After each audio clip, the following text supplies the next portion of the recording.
ছেলে হওয়া এত সহজ না, অনেক কিছু ঘুরে আমাদের মাথায়। সব তো তোমারে বইলা বোঝানো যাবে না, তারপরও কিছু বলি শোনো। আমরা ছেলেরা বউর সামনে মার সাথে ভালো করে কথা বললে মার আঁচলে থাকা সন্তান, আবার মার সামনে বউর সাথে ভালো করে কথা বললে বউর গোলাম। নিজের ছেলে মেয়েদের যদি মারি আমাদের দয়া মায়া নাই, আর ওই ছেলে মেয়েদের যদি কিছু না বলি আশকারা দিতেছি।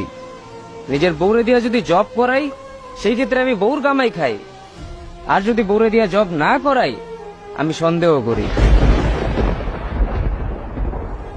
সারাদিন ঘরের বাইরে থাকলে আমরা ভাদাইম্মা, আর যদি ঘরের ভিতরে থাকি তাহলে বেকার, কাজ কাম নাই।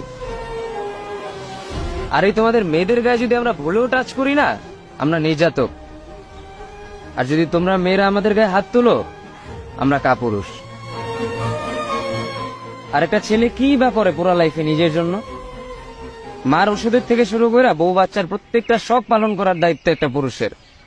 কিন্তু কি লাভ এত কিছু কইরা? দিন শেষে একটা ভুল করলেই সবাই ভুলা যায় যে কে কি করছে তার জন্য।